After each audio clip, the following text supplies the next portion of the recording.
السلام علیکم ناظرین، لاہور رنگ کی خصوصی سحر ٹرانسمیشن جسے ہم رمضان رنگ کے نام سے جانتے ہیں میں خوش آمدید، اور مجھے میاں عمران ارشد کہتے ہیں، میرے ساتھ موجود ہیں اور میں ہوں آپ کے ساتھ مدیحہ الماس خان۔ جیسے کہ آپ سب جانتے ہیں رمضان مبارک کا یہ آخری عشرہ ہے، اور آخری عشرے میں ہم سب نے زیادہ سے زیادہ کوشش کرنی ہے برکتیں سمیٹنے کی، فضیلتیں سمیٹنے کی، رحمتیں سمیٹنے کی اور دعائیں کرنے کی۔ جی ہاں، اور معزز مہمان جو ہمیشہ کی طرح ہمارے پینل پہ ہوتے ہیں، جن سے کہ ہم سیکھتے ہیں، آپ بھی کوشش کرتے ہیں کہ آپ بھی زیادہ سے زیادہ جانیں۔ ویسے تو ہم سبھی تقریباً جانتے بھی ہوتے ہیں، لیکن کچھ ایسے موضوعات بھی ہوتے ہیں، کچھ ایسے پوائنٹس ہوتے ہیں جن پہ کہ ہم سب کو کلیئر ہونا ہم سب کا بہت زیادہ ضروری ہوتا ہے، اور اسی لیے ہم نے یہ بزم کا سلسلہ جو ہے رکھا ہے، اس ٹرانسمیشن کا سلسلہ رکھا ہے۔ معروف مذہبی اسکالر جو ہمارے ساتھ ہیں ان کا انٹروڈکشن کراتے چلے جی۔ ہمارے ساتھ سید اسامہ شاہ بخاری صاحب ہیں، جو کہ اکثر و بیشتر ہمارے پینل کا حصہ رہے ہیں اس سحر ٹرانسمیشن میں، اور ساتھ ساتھ ڈاکٹر تنویر قاسم صاحب آج ہمارے ساتھ اگین ہیں۔ ویلکم کرتے ہیں آپ کو بھی، اور جو تلاوت قرآن پاک کے لیے قاری محمد انوار المصطفیٰ ہیں ہمارے ساتھ۔ بہت شکریہ بھائی آپ کی آمد کے لیے بھی، اور کلام سنیں گے ہم۔ ہمارے ساتھ ساجدہ منیر آج ایک دفعہ پھر سے ہمارے ساتھ ہیں، آپ کو بھی ویلکم کرتے ہیں ساجدہ۔ ٹرانسمیشن کا باقاعدہ آغاز کریں گے تلاوت قرآن پاک سے، بسم اللہ کیجئے گا۔ اعوذ باللہ من الشیطان الرجیم،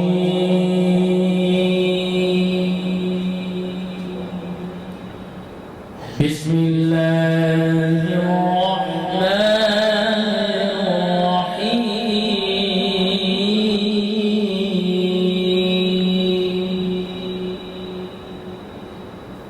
والتین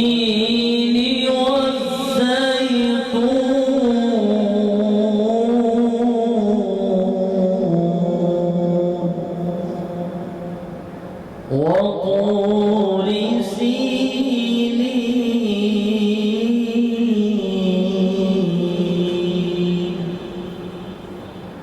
وهذا البلد الأمين،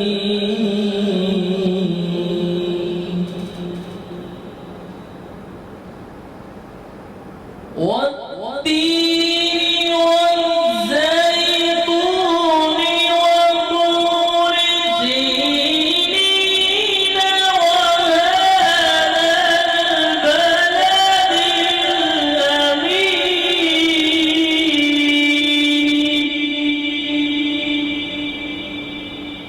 لقد خلقنا الإنسان في أحسن تقويم،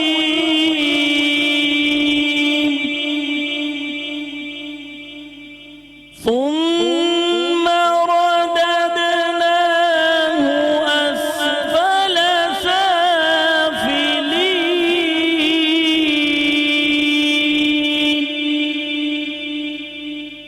إلا الذين آمنوا وعملوا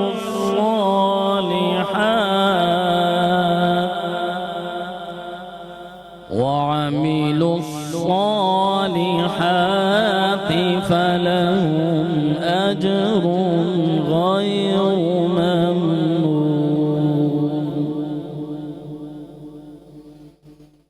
فما يكذبك بعد بالدين، أليس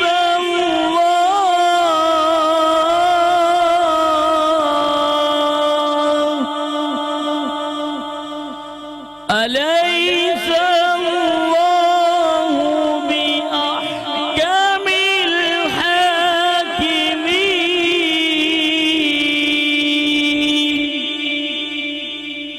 فما يكذبك بعد بالدين،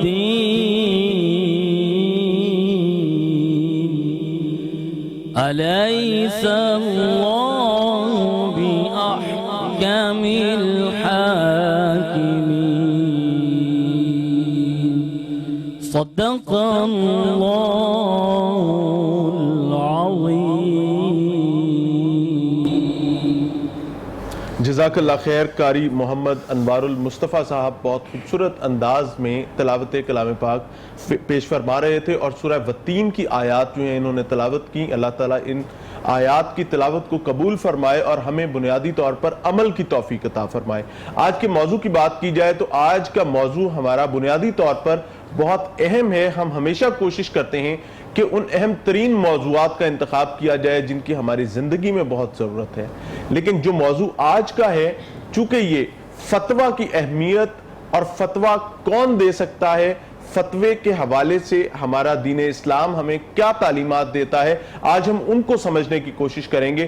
اس کی بنیادی وجہ یہ ہے کہ جب فتوے کا ذکر کیا جاتا ہے تو ایک جانب فتویٰ ہماری انفرادی زندگیوں پر بھی امپلیمنٹ ہو سکتا ہے اور ہماری پوری معاشرت کو فتوے کی روشنی میں ایک سیدھے رستے پر لے کر چلنے کے معاملات بہت اہم ہوا کرتے ہیں. اپنی ڈسکشن کا آغاز اسامہ بھائی سے ہی کریں گے. اسامہ بھائی سب سے پہلے رہنمائی فرمائیے گا کہ فتویٰ ہے کیا اور شرعی روح سے اس کی تعریف کیا ہے؟ احمد و نصلی علی رسولہ الکریم، اما بعد فاعوذ باللہ السمیع العلیم من الشیطان الرجیم، بسم اللہ الرحمن الرحیم. یہ سب بہت اہم عنوان ہے اور میں سمجھتا ہوں میری خوش قسمتی ہے کہ ڈاکٹر صاحب آج میرے ساتھ پروگرام میں تشریف فرمائیں. تو فتویٰ جو ہے یہ اس کا لغوی معنی ہے جواب طلب کرنا، یعنی کسی چیز کے بارے میں استفسار کرنا، سوال پوچھنا، اس کا جواب طلب کرنا.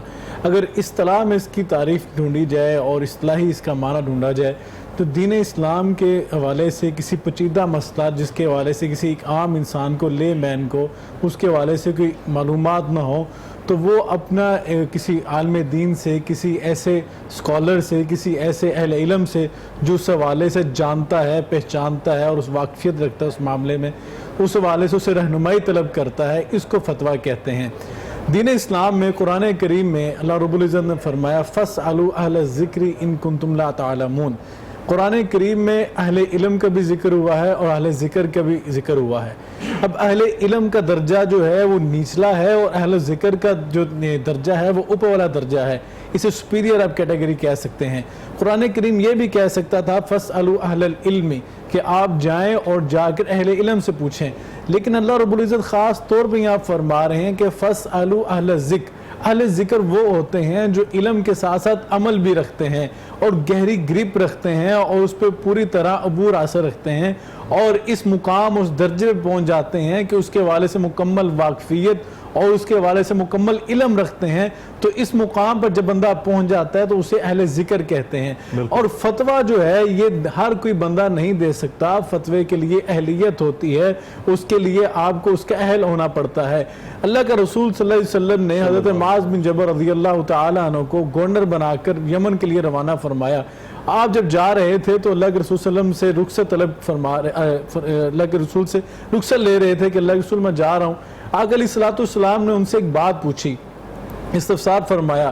آپ نے فرمایا اے معاذ اگر تمہیں کہ وہاں پہ کوئی دقیق مسئلہ پیش آ جائے تو تم کیا کرو گے، رہنمائی کہاں سے لوگے؟ عرض کرتے ہیں اللہ کے رسول صلی اللہ علیہ وسلم میں اللہ کے قرآن سے رہنمائی حاصل کروں گا. اللہ کے رسول نے فرمایا کہ اگر اللہ کے قرآن سے واضح کوئی نص موجود نہ پاؤ تو پھر کیا کرو گے؟ عرض کہ اللہ کے رسول آپ کی حدیث مبارکہ، آپ کے جو اقوال مطہرہ ہیں ان سے جو ہے میں روشنی لوں گا.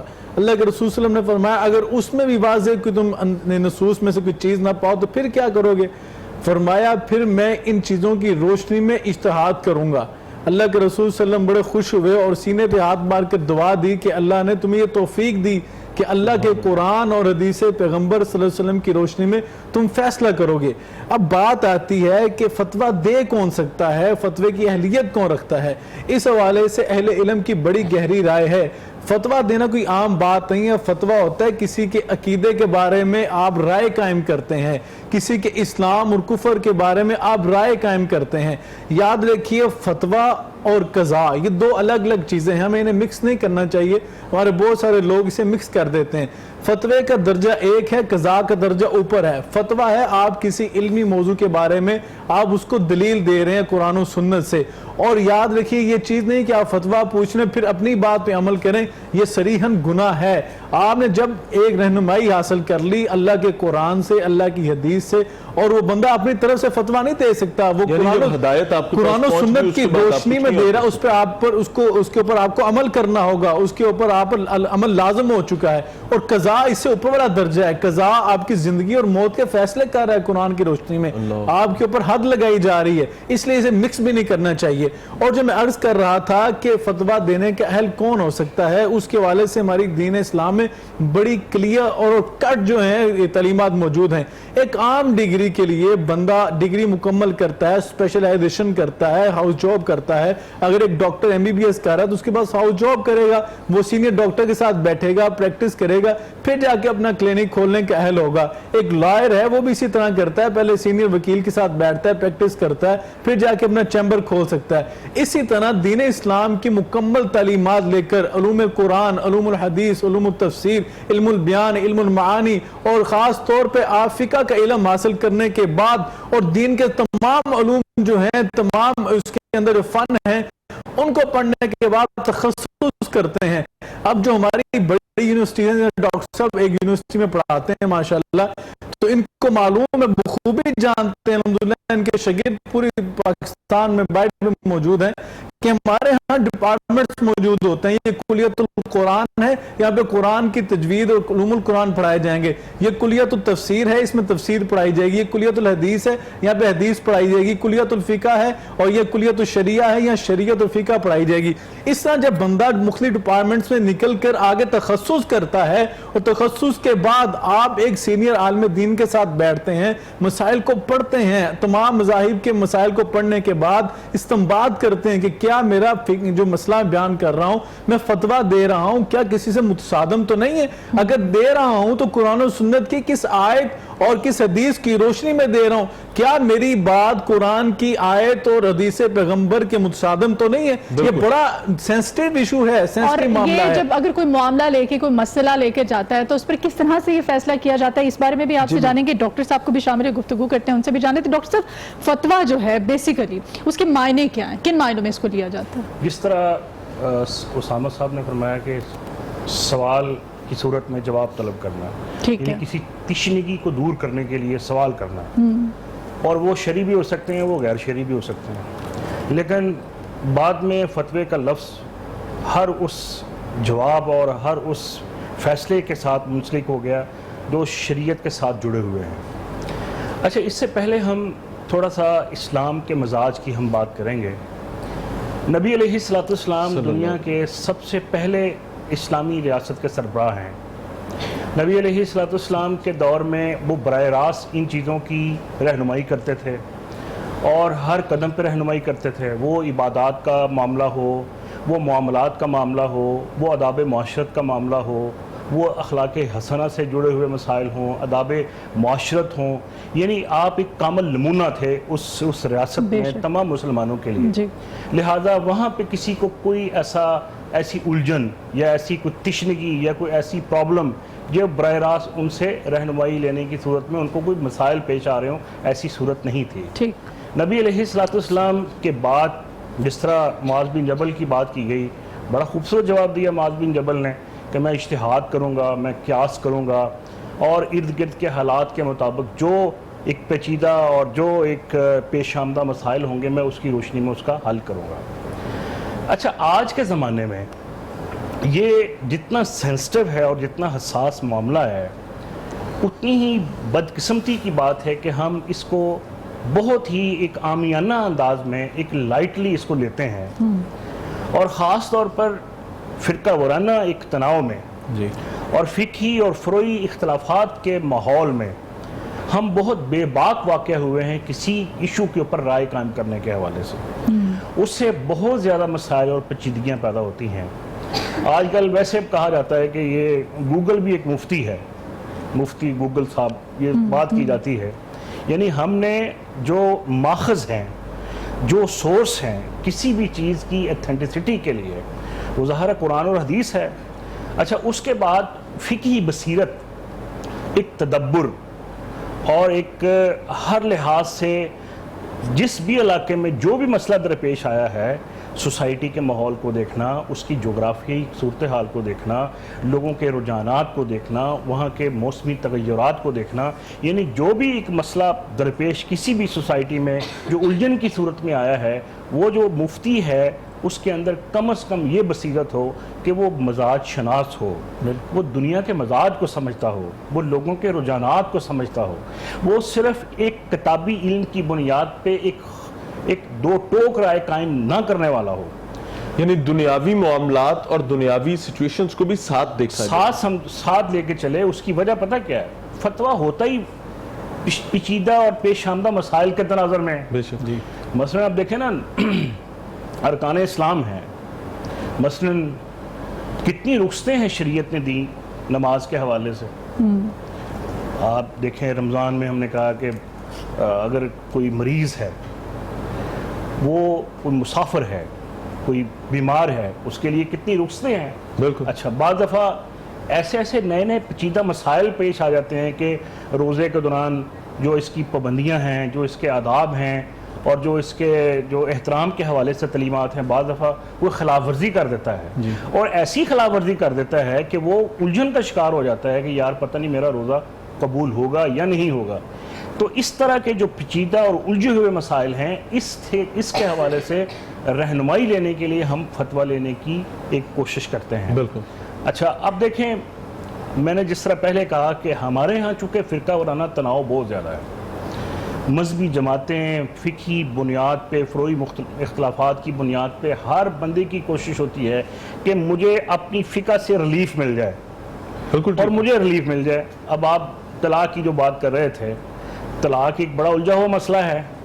اب ائمہ کی مختلف آراء ہیں، مختلف فقہی آراء ہیں، سارے قابل احترام ہیں، لیکن آپ دیکھیں گے کہ ایک مجلس میں 3 طلاقیں دینے کی صورت میں احناف کے ہاں یہ ہے کہ وہ بے شک اس نے ایک ہی مجلس میں دی ہیں لیکن ہوگی طلاق۔ اب جو ہمارے جو دوسرے یعنی ائمہ ہیں، یعنی شوافے ہیں یا مالکی ہیں یا حنبلی ہیں، ان کا نقطہ نظر ذرا مختلف ہے۔ آج کے زمانے میں اگر ہم اس فرقے کی بنیاد پہ یا اس گروہ بندی کی بنیاد پہ کسی گھر میں کوئی ایسا مسئلہ پیش آ گیا ہے، ایک ہی مجلس میں 3 طلاقیں دے دی ہیں، تو ان کے ساتھ جو احناف کے ہمارے جو نقطہ نظر کے مالک لوگ ہیں وہ کہتے ہیں یہ اب طلاق ہو گئی۔ اچھا، وہ پریشان ہو گیا، اب وہ کہے گا یار مجھے کوئی ایسا مسلک، کوئی ایسی فقہ ملے جس سے میرا گھر اجڑنے سے بچ جائے۔ یعنی اس ڈیفرنس آف اوپینین کو بھی ہم نارملی اپنی ضرورت کے تحت استعمال لیتے ہیں نا، تو وہ گویا وہ ایسے مسئلے کے پاس جائے گا کہ وہ اس کی شدید خواہش ہوئے گی کہ میں نے جذبات میں آ کے طلاق دی ہے تو مجھے ریلیف ملنا چاہیے۔ صحیح، یعنی میں نے ایک مثال دی ہے۔ بالکل ٹھیک ہے۔ اسی طرح زندگی کے ساتھ جڑے ہوئے تمام پیچیدہ مسائل کے حل کے لیے فقہی آراء کی روشنی میں جو مختلف مکاتب فکر کے علماء ہیں اور مفتی ہیں، وہ اس پہ ایک فتویٰ دیتے ہیں۔ بالکل ٹھیک ہے۔ اچھا، اس میں ایک میں اہم بات کرنا ضروری سمجھتا ہوں۔ جی جی، بنیادی طور پر ریاست کی ذمہ داری ہے، جس طرح ریاست میں مختلف وزارتیں ہیں، مختلف ڈویژنز ہیں، اقتصادیات کو کوئی دیکھتا ہے، کوئی سپورٹس کو دیکھتا ہے، کوئی اکنامکس کو دیکھتا ہے، کوئی ایجوکیشن کو دیکھتا ہے، کوئی ہیلتھ کو دیکھتا ہے۔ ریاست کا یہ فریضہ ہے کہ وہ اپنی ریاستی ایک خاص نگرانی میں وہ ایسا شعبہ قائم کرے جو امت کے پیش آمدہ مسائل کے حوالے سے رہنمائی لے۔ ہمارے ہاں اسلامی نظریاتی کونسل ایک ایسا نمائندہ فورم ہے پاکستان میں جس میں تمام مکاتب فکر کے علماء شامل ہیں۔ آپ نے دیکھا ہوگا کہ کورونا کے مسئلے پہ اسلامی نظریاتی کونسل کی رائے بھی آئی، پھر ڈیفرنٹ علماء کی آراء کو بھی لیا گیا۔ ڈاکٹر صاحب، یہ نا بہت امپورٹنٹ چیز ہے، میں چاہوں گا کہ اس پہ ابھی چونکہ ہمیں ایک کلام کی طرف جانا ہے، حمد باری تعالیٰ کی طرف جانا ہے، ناظرین اس بات کو ہم پراپر لے کر چلیں گے اور اس کو سمجھنے کی کوشش کریں گے کہ فتوے کے حوالے سے ریاستی کردار کیا ہوتا ہے اور ریاست کا قد کتنا بڑا ہونا چاہیے جب اس قسم کے معاملات کو دیکھنا ہے۔ اس وقت چونکہ ہمارے ساتھ ساجدہ منیر صاحبہ موجود ہیں، ان سے درخواست کروں گا کہ کلام پیش کریں حمد باری تعالیٰ۔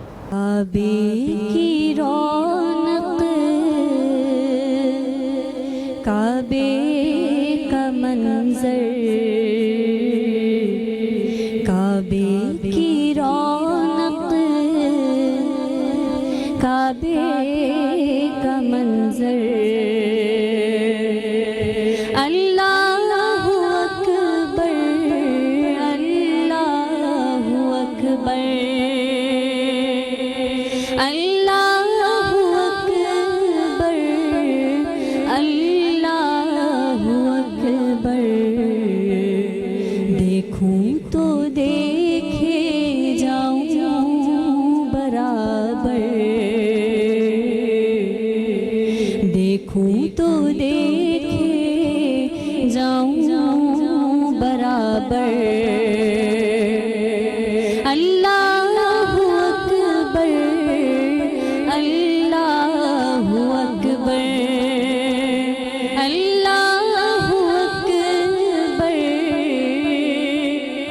اللہ اکبر کعبے کی رونق کعبے کا منظر اللہ اکبر اللہ اکبر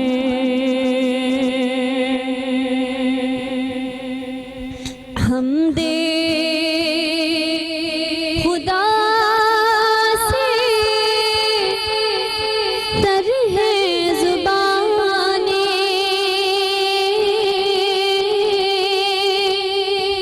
کانوں میں رس کھولتی ہیں اذانیں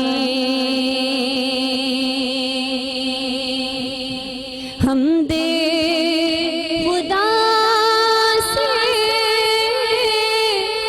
تر ہے زبانیں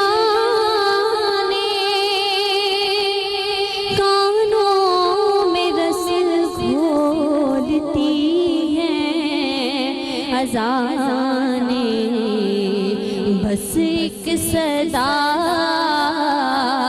رہی ہے برابر اللہ اکبر اللہ اکبر اللہ اکبر اللہ اکبر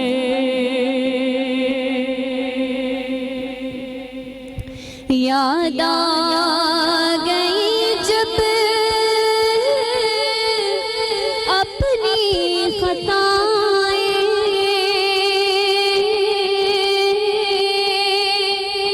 اشکوں میں ڈھلنے لگی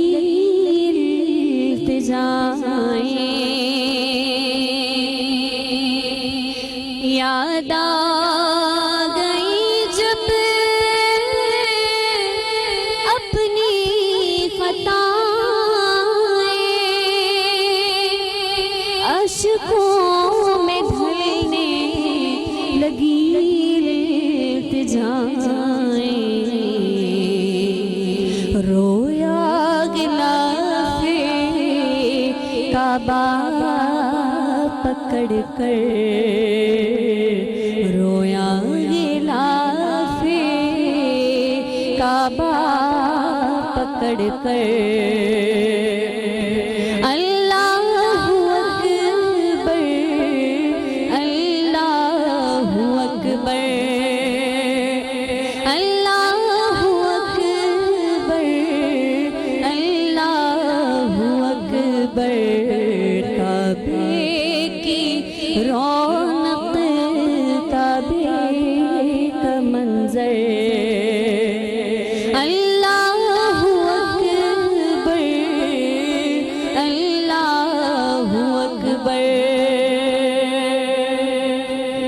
COVID-19.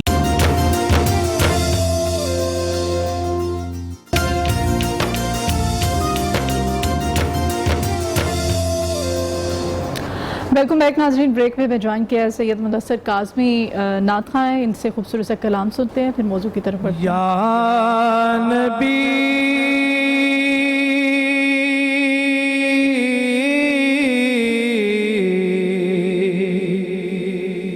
یا نبی نظر کرم فرمانا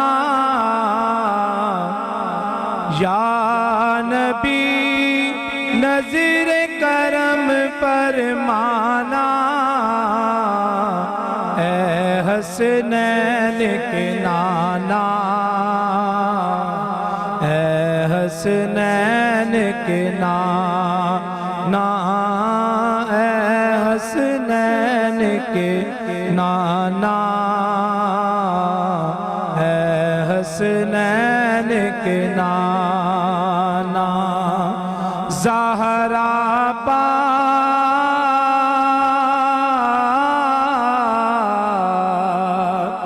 زہرا پاک کے صدقے ہم کو طیبہ پھر بلانا اے حسنین کے نانا،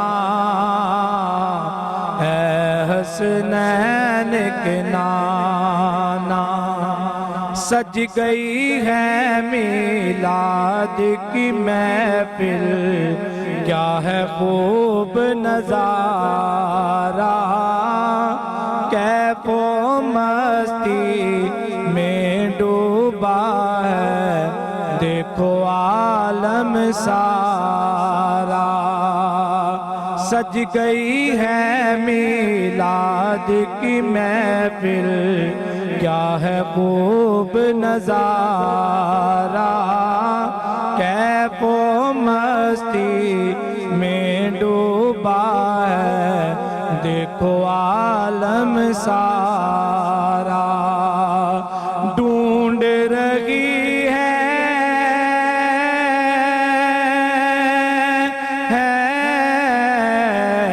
ڈھونڈ رہی ہے آپ کی رحمت بخشش کا بہانہ، اے حسنین کے نانا، اے حسنین کے نانا، بے سایہ ہے پھر بھی دو جگ پر ہے آپ کا سایہ، بے سایہ ہے پھر بھی دو جگ پر ہے آپ کا سایہ، عرش معلا بنا محلہ، دید کو رب نے بلایا، حشر تلک نہ ہوگا کسی کا، حشر تلک نہ ہوگا کسی کا ایسا آنا جانا، اے حسنین کے نانا، اے حسنین کے نانا، اور نسبت کا فیضان تو دیکھو، خادم غوث جلی ہوں، کرتا ہے مجھ پر ناز زمانہ، میں اوصاف علی ہوں، نسبت کا فیضان تو دیکھو، خادم غوث جلی ہوں، کرتا ہے مجھ پر ناز زمانہ، میں اوصاف علی ہوں، آپ کی آل کے در کا سگ ہوں،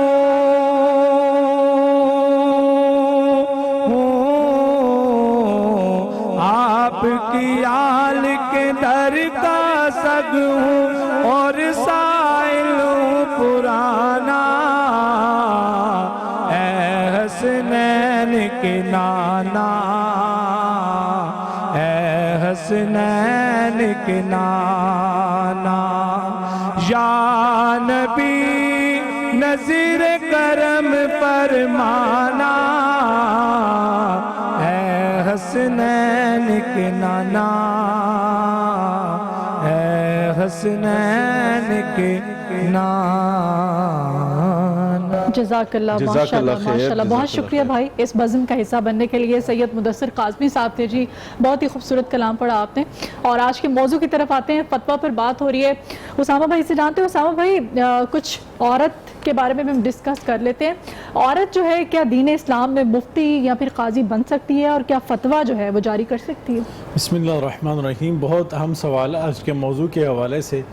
فتویٰ کے بارے میں اگر امام ابن قیم کی اگر ہم پڑھیں تاریخ، امام ابن قیم فرماتے ہیں کہ نبی کریم صلی اللہ علیہ وسلم کے 130 اصحاب سے فتویٰ دینا جو ہے ثابت ہے، جن میں خاص طور پر انہوں نے ذکر فرمایا ہے کہ حضرت عمر، حضرت ابوبکر خلفاء راشدین تھے، حضرت عثمان ذو النورین، حضرت علی المرتضیٰ کرم اللہ وجہ الکریم، تو ان کے ساتھ آپ نے ام المؤمنین عائشہ صدیقہ رضی اللہ تعالی عنہا کا خصوصاً ذکر فرمایا کہ آپ بھی فتویٰ دیا کرتی تھیں، مطلب خلفائے راشدین جو تھے خاص طور پہ بہت سارے مواقع پر آپ کے دروازے پر آتے اور آپ سے بہت ساری دینی معاملات کے اوپر آراء اور فتویٰ لے کے جایا کرتے تھے.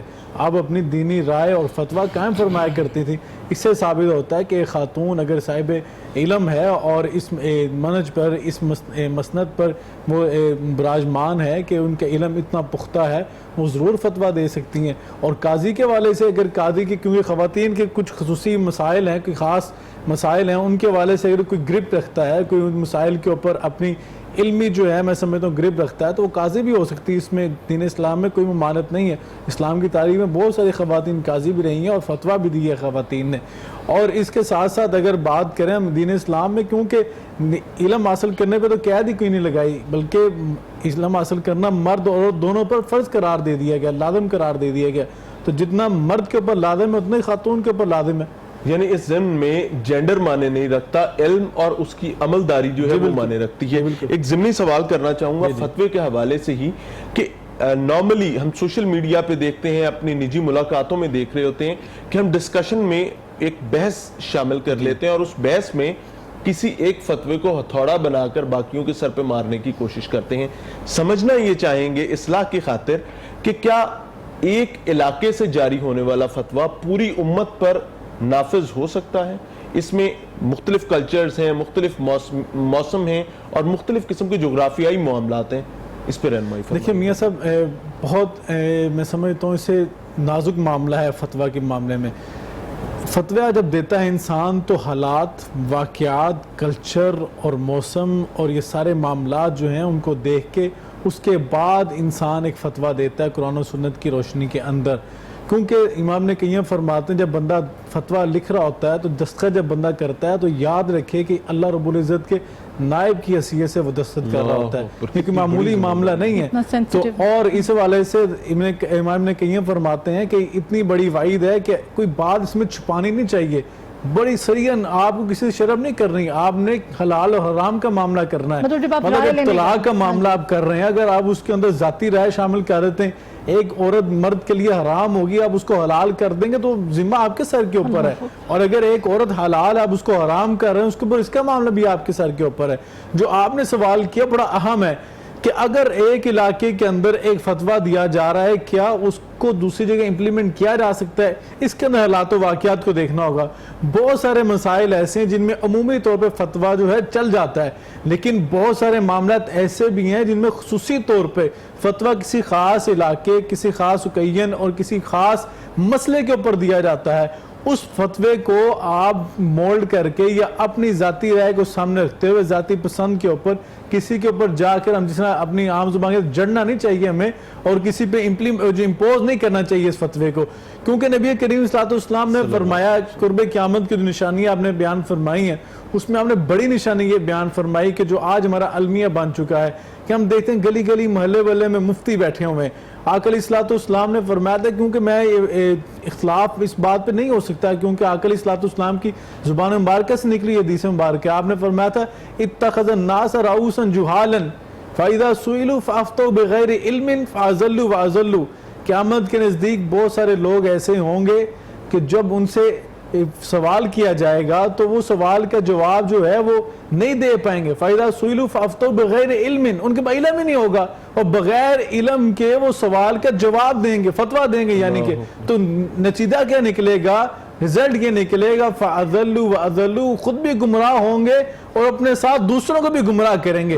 آج یہی معاملہ بنا ہوا ہے کہ ہم نے جن لوگوں کو مسند پہ بٹھانا تھا, یعنی کہ ہم دیکھتے ہیں کہ ایک عام دیہاتی جسے ہم کہتے ہیں یہ پڑھا ہوا نہیں ہے, یہ مثال کے طور پہ, یا اسے شعور نہیں ہے معاشرے کا, وہ بھی کم از کم اتنا شعور ضرور رکھتا ہے کہ اگر اس کے دل میں درد ہوتی ہے وہ ای این ٹی اسپیشلسٹ کے پاس نہیں جاتا, وہ ہارٹ اسپیشلسٹ ڈھونڈتا ہے. لیکن دین کا معاملہ ایسا ہے, روحانیت کا معاملہ ہم نے اتنا بے لگام چھوڑ دیا ہے, جس کو دل میں چاہ اپنا مذہبی پیشوا بنا لیا, جس کو چاہ اپنا رہنما بنا لیا, جبکہ یہاں سے روحانیت کا معاملہ نکلنا ہے, آپ کی آخرت کا معاملہ ہے, جو آپ کی ابدی زندگی ہے, آپ نے جو دنیا میں کما کے جاننا ہے اس کے اوپر آپ کو پوچھ گچھ ہونی ہے کہ آپ نے زندگی گزارنی ہے. مطلب یعنی یہ جواب دہی کا معاملہ ہے اور اس میں کوتاہی قطعی طور پر نہیں کرنی چاہیے. ڈاکٹر صاحب آپ کی طرف آنا چاہوں گا.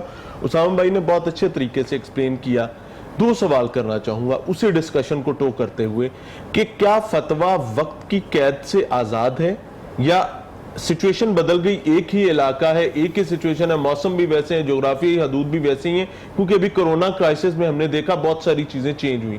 کیا اس قید سے، وقت کی قید سے فتویٰ آزاد ہے؟ اور دوسری چیز کہ فتوے کی فیس لی جاتی ہے کئی جگہوں پر، اور ریاست کا اس میں کیا اقدام ہے؟ بات یہ ہے کہ بعض ایشوز ہوتے ہیں انٹرنیشنل، جس طرح یہ کرونا ہے، یہ ایک انٹرنیشنل وبا ہے. اس کے اوپر دین کے اندر جتنے بھی احکامات ہیں، رخصتیں ہیں یا اجازتیں ہیں، اس کا اطلاق عالمی سطح پہ ہوگا. ٹھیک ہے. مثلا وہ رخصتیں سعودی عرب میں بھی ہیں، وہ مصر میں بھی ہیں، وہ دیگر ممالک میں بھی ہیں، ایشیا میں ہیں، یورپ میں ہیں، مغربی ممالک میں ہیں. یعنی یہ ایک انٹرنیشنل وبا ہے. وہی احتیاطی تدابیر جو انٹرنیشنل سطح پہ وہ جو ہماری ورلڈ ہیلتھ آرگنائزیشن ہے اس کی طرف سے جو ہدایات دی گئی ہیں اس کو فالو کیا تمام عالم اسلام نے. ٹھیک ہے. تو یہ کنسنسس ہے اس کے جی. اوپر. یعنی یہ ڈیپینڈ کرتا ہے کہ ایشو کیا ہے. ٹھیک ہے. بعض ایشوز ہوتے ہیں لوکل، تو جو لوکل ایشوز ہوتے ہیں تو وہ لوکل جو ان کے مفتی ہیں وہ اپنے ارد گرد کے ماحول کے مطابق رائے قائم کرتے ہیں اور لوگوں کے لیے آسانیاں پیدا کرتے ہیں. یہ ڈیپینڈ کرتا ہے. ٹھیک ہے. اچھا، اب عبادات، معاملات، آداب معاشرت، زندگی کے دیگر شعبہ جات کے ساتھ جڑے ہوئے جو مسائل پیش آمدہ مسائل ہوتے ہیں اس کا تعلق بھی آپ کے مقامی ماحول، حالات اور رجحانات کے اوپر ہے. اچھا، آپ نے جو سوال کیا کہ فیس لی جاتی ہے فتوے کی، بنیادی طور پر ہمارا جو معاشرہ ہے اس میں جو مولوی اور مفتی کا جو ایک عام ایک روایتی کردار ہے، دو طرح کی فیلنگز ہیں ان کے بارے میں. ظاہر عقیدت بھی ہے، ایک احترام بھی ہے. علماء کی لوگ خدمت بھی بہت کرتے ہیں، ان کی کھانے پلانے میں اور دیگر تحفے تحائف میں، یہ ایک ہمارا کلچر ہے. اچھا، اس خوشی میں اگر اپنے طور پر کسی مفتی کو کوئی بندہ خدمت کر دیتا ہے تو ظاہر ہے یہ اس کے اپنے جذبات ہیں، یہ اس کی اپنی خوشی ہے. لیکن کسی فتوے کے بارے میں اعلانیہ طور پر ایک فیس مقرر کرنا کہ میں اتنی فیس لوں گا تو پھر فتویٰ دوں گا، یہ پھر ایک کاروباری ایک سوچ ہم کہیں گے کہ یہ اس نے ایک مادیت پسندی کے تحت اس کے اندر یہ سوچ پیدا ہوئی ہے جس کی کسی صورت بھی اجازت نہیں ہے. ٹھیک ہوگا. اور دوسری بات یہ ہے کہ پاکستان دنیا کی چند مخصوص ریاستوں میں ایک ریاست ہے جہاں مذہب کے حوالے سے اتنی آزادیاں ہیں. ریاست جو ہے اس کی رٹ ہماری مذہبی طبقے کے اوپر بہت کمزور ہے. یہی وجہ ہے کہ ہمارے ہاں ایک دوسرے سے مسلکی عداوت، مذہبی منافرت اور فرقہ وارانہ عداوت کی بنیاد پہ ہم ایک دوسرے کے اوپر فتوے لگا رہے ہوتے ہیں. بالکل ایسے. مثلاً یہ ایک عام ایک بات ہے کہ جی یہ کافر ہو گیا، اللہ پناہ دے. اچھا اس کو جناب الٹا لٹکا کے مطلب چھتر مارے جائیں. یعنی آپ نے سوشل میڈیا پہ دیکھا ہوگا کہ کوئی اس طرح کی بات کر دیتا ہے تو نیچے وہ سارے جو لوگ ہیں نا وہ اپنی اپنی سوچ کے مطابق ایک سخت قسم کی باتیں کر رہے ہوتے ہیں. یہ جو گستاخ ہو گیا، یہ جو کافر ہو گیا، اس کو یہ پتھر مار کے مار دینا چاہیے. اللہ کی بات یہ ہے اپنے ہاتھ میں لینے کی بات یہ ہے کہ یہ جو رائے ہے کسی کی فکر، کسی کی سوچ اور کسی کے نظریے کے بارے میں جو رائے ہے، ضروری نہیں ہے کہ وہ آپ کی خواہش کے مطابق ہی ہو. آزادی اظہار جو ہے یا آپ کی جو ڈفرینس آف اوپینین ہے اس میں آپ آزاد ہیں، لیکن شرعی حدود و قیود کے اندر رہتے ہوئے. بالکل. یہ نہیں ہے کہ ایک صریحاً قرآن کی نص سے ایک چیز حرام ہے تو آپ کہیں جی کہ میرا قیاس یا میرا اجتہاد یا میری بصیرت کہتی ہے کہ یہ حلال ہے. جس طرح کہ پچھلے دنوں ایک مفتی صاحب نے فتویٰ دے دیا کہ 40% اگر الکوہل شامل ہے، 40% کسی بھی ایک مشروب میں، تو وہ پی جا سکتی ہے. بڑا وائرل ہوا سوشل میڈیا پہ مفتی صاحب نے جناب. اچھا، ہمارے ہاں ایک بڑی بدقسمتی یہ ہے، یہ شہرت کا جو ایک نشہ ہے، سستی شہرت کا جو نشہ ہے. ہاں جی. اچھا، یہ ناقص علم جو ہے نا یہ بڑا فساد پیدا کرتا ہے. وہ چاہے مذہب کے حوالے سے ہو، چاہے سائنس کے حوالے سے ہو، یہ بڑا فساد برپا کرتا ہے. ہمارے ہاں ایک خوفناک ٹرینڈ یہ شروع ہو گیا ہے کہ میں نے شہرت کیسے حاصل کرنی ہے. بالکل ٹھیک. مثلا شہرت حاصل کرنا کوئی مشکل کام تو نہیں ہے. آپ آج اعلان کر دیں کہ کعبہ حلال ہے تو لوگ آپ کو وائرل ہو جائیں گے. دیکھیں وائرل ہو کون جائیں سا وائرل ہو وائرل. جائیں. اچھا اب بات یہ ہے کہ بعض چیزوں کے اوپر ایک علماء کا اجتہاد ہے, یعنی ایک متفقہ کنسنسس ہے. آپ محض اپنی ایک انفرادی پہچان بنانے کے لیے اس میں سے کوئی ایسی چیز نکالتے ہیں جو کنٹروورشل ہو جاتی ہے, صرف اس لیے کہ ڈسکس ہونے کے لیے, یعنی کوئی خدا کا خوف نہیں ہے. میں آپ کو ایک مثال دیتا ہوں. ہر سوال کا جواب کسی مفتی کے پاس نہیں ہوتا. بالکل ٹھیک ہے, بہت جائز. امام مالک رحمۃ اللہ علیہ کے پاس ایک شخص آیا, بڑی طویل مسافت, بڑے دن لگ گئے اس کو, تقریباً کوئی مہینہ لگ گیا اس کو امام مالک سے ملنے کے لیے آیا.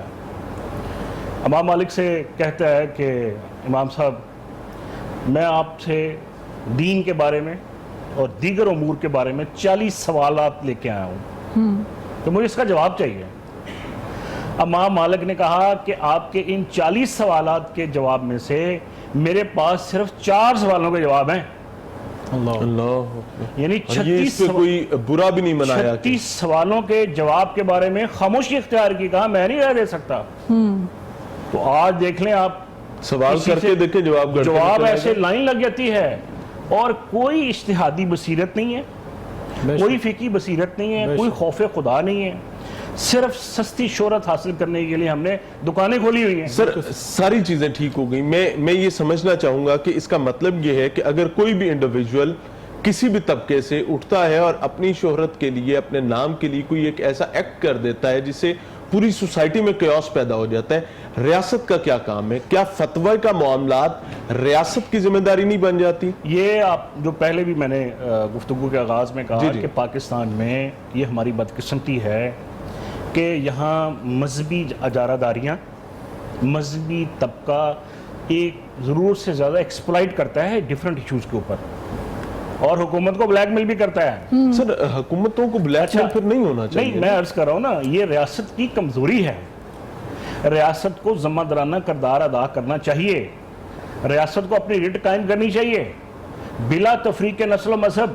ہر شہری کے اوپر ریاست کی ریٹ قائم ہونی چاہیے. اب ریاست نے ریٹ قائم نہیں کی, کہا کہ فجر کے بعد سے لے کر 5 بجے تک آپ دکان کھول سکتے ہیں. ریاست نے اپنی طاقت کا اظہار کیا اور ہو رہا ہے. تو ریاست جو ہے اگر دنیا کے معاملات میں, دنیا کے امور میں سختی کر سکتی ہے عوام الناس کی بہتری اور مفاد عامہ کے پیش نظر, تو پھر مذہب کے معاملات میں وہ کیوں عدم دلچسپی کا اظہار کرتی ہے؟ بڑی معذرت کے ساتھ ایک خطرہ بھی آ جاتا ہے کہ ہمارے حکمران آتے ہیں 5 سال کے لیے, اور ان 5 سالوں میں ان کو بہت سارے ایسے پریشرز کو فیس کرنا پڑتا ہے مسلطوں کے تحت. تو اگر ریاست ایک ایسا میکنزم بنا دے اور تمام مکتبہ فکر کو اس کا پابند بنا دے کہ فتویٰ جاری الٹیمیٹلی جو بھی ہوگا, کسی بھی علاقے سے, کسی یونین کاؤنسل سے کوئی سوال آتا ہے, کسی ضلع سے آتا ہے, تو وہ ایک پراپر چین آف کمانڈ کے تحت اس کا جواب ملے گا, اور آخری اس فتوے کو جاری کرنے کا اختیار ریاست کے پاس ہوگا تمام کنسنسس کے بعد. آپ نے بڑی اچھی نشاندہی کی. یہ متفقہ اعلامیہ آیا نا کرونا وائرس کے اوپر, تمام علماء نے کہا کہ احتیاطی تدابیر کو آپ نے فالو کرنا ہے. کئی ایسے مکاتب فکر میں بعض جذباتی علماء ہیں, انہوں نے اس کمٹمنٹ کے اوپر 100% عمل درآمد نہیں کیا. یہ عہد شکنی ہے, یہ اوفو بالعقود. قرآن نے کہا جواب دینا پڑے گا. قرآن نے کہا اپنے وعدوں کو پورا کرو. جب آپ ریاست کے ساتھ کوئی ایگریمنٹ کرتے ہیں انفرادی سطح پہ یا اجتماعی سطح پہ, وہ ایک شرعی حیثیت اس کی بن جاتی ہے, چاہے ریاست غیر مسلمی کیوں نہ ہو. نہیں, ہاں وہ ظاہر ہے, آپ نے اگر وعدہ کر لیے تو آپ کو اس کو پورا کرنا ہے. اولو الامر جو ہے وہ ریاست اولو الامر ہے کہ اس کے احکامات کی حیثیت شرعی ہو جاتی ہے. جب آپ تمام مکاتب فکر ایک چیز کے اوپر ایگریمنٹ کرتے ہیں تو پھر اس کی خلاف ورزی جو ہے وہ شریعت کی خلاف ورزی, اجماع ہو گیا نا, وہ اجماع امت ہے. وہ اجماع امت کی خلاف ورزی کرنا اور اپنی تدبیریں, اپنے لیے گنجائشیں اور ایسے جواز, ایسے منطقی نکات اٹھائے جا رہے ہیں کہ جی کچھ نہیں ہوتا جی, یہ تو ویسے ہی بس ریاست نے ہم پہ سختیاں کی ہوئی ہیں, روحانی شفا حاصل کرنی چاہیے, فلاں حاصل کرنا چاہیے. دیکھیں یہ کرونا جو ہے نا یہ میڈیکل ایشو ہے, بالکل یہ روحانی ایشو نہیں ہے. میں اسامہ بھائی کو ساتھ شامل کرنا چاہوں گا. میڈم جی آپ کے پاس پلیز, کوشچن ہے پلیز. نہیں آپ پلیز کوشچن کریں. میں نے سچویشن یہ ہے ڈاکٹر صاحب کی بات میں تھوڑا سا ڈاکٹر صاحب نے بڑی خوبصورت طریقے سے اور بڑی میں جارحانہ انداز میں جرأت مندانہ موقع پیش کیا ہے. وہ ایسے ہی بولتے ہیں, جب بھی بولتے ہیں ان کو کوئی ڈر نہیں. دیکھیں ہم یہاں بیٹھے ہیں حق بیان کرنے کے لیے, مطلب جو بات حق پہ مبنی ہے ہم سے بھی پوچھ گچھ ہونی ہے تو ہم نے اس بات کو کرنا چاہیے جو قرآن و سنت کی بات ہے. بالکل. تو ڈاکٹر صاحب نے بڑی خوبصورت, اور جو ریاست کی بات کر رہے تھے, دیکھیں ریاست کو اپنی ریٹ تب قائم کرنی چاہیے جب ریاست کے ہاتھ میں ساری چیزیں موجود ہوں. اب ہم عرب کے معاملات کو دیکھ لیں, عرب کے اندر صورتحال یہ ہے جس میں بات کر رہا تھا اپنے ایلیجیبلٹی کرائیٹیریا کی. عرب کے اندر ایلیجیبلٹی کرائیٹیریا ایک موزن کا یہ ہے کہ وہاں کا اس نے جو ہے بی ایس کیا ہو جو ہمارا یہاں کا ماسٹرز ہے, ماسٹرز کے برابر, اور وہاں کے امام مسجد جو ہے ہمارے ایم فل کے برابر ہو, اور وہاں کا خطیب جو ہے وہ پی ایچ ڈی اسکالر ہو, اس نے کتابیں لکھی ہوں, اس کی تفسیر قرآن ہو, اور اس کے کئی ٹیسٹ ہوتے ہیں, کئی دفعہ وہ ایک ٹیسٹ میں نہیں کلیئر کر پاتے, 3-3 4-4 ٹیسٹ کے بعد کلیئر ہوتے.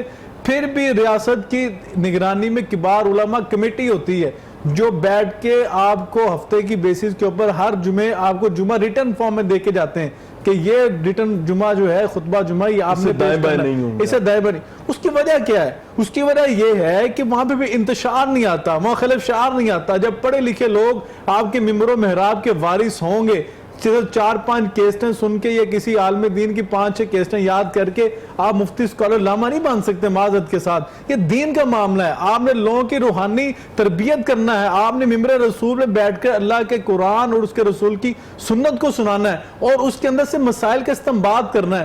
اگر آپ کے محلے میں مثال کے طور پہ اسی میں ایک مختصر سے سوال کروں گا لیکن بہت مختصر جواب کے ساتھ, کہ اگر آج ریاست کہتی ہے کہ تمام مساجد میں مؤذن آپ کے خطیب صاحبان, آپ کے امام صاحبان کو ڈیپیوٹ سٹیٹ کرے گی, تو آپ ساتھ دیں گے؟ بالکل دیں گے. اس سے زیادہ اچھی چیز اور کیا؟ دیکھیں نا اس میں کوئی اختلاف نہیں ہے, بے شک کسی کا نہیں ہے. میں آپ کو بتاتا ہوں, پاکستان میں ایک اندازے کے مطابق 20 لاکھ مسجدیں ہیں. جی ٹھیک ہے. اچھا اب 20 لاکھ مسجدیں اگر ریاست اپنی ریٹ کے تحت ان کو اپنے کنٹرول میں کر لیتی ہے تو پاکستان کی یہ کا سب سے بڑا انسٹیٹیوٹ ہے. بالکل. اتنی یونیورسٹیاں, اسکول, کالجز نہیں ہیں. اچھا اب دیکھیں بات یہ پھر وہ بجٹ کی بات آئے گی. کیا سعودی عرب کے جو قواعد و ضوابط ہیں, وہ جو سہولتیں ہیں, جو مؤذن کی تنخواہ یا امام مسجد کی تنخواہ یا خطیب کی تنخواہ یا مدرس کی تنخواہ حکومت افورڈ کر سکتی ہے؟ اور یہاں پر ہمارے امام مساجد جو دینی چاہیے, حکومت کا فرض ہے دے, حکومت کا توجہ ہی نہیں ہے اس کے. سورسز وہ آ جا کے بات سورسز پہ ڈال دیتی ہے نا. بہرحال ساجدہ ہمارے ساتھ ہیں. ساجدہ آپ سے خوبصورت سی نعت سنتے ہیں, اس کے بعد پھر گفتگو کے سلسلے کو آگے بڑھائیں. لیے باب رہا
میں پہلے جب مدینے گیا تھا تو تھی دل کی حالت تڑپ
اٹھتے تو کیسے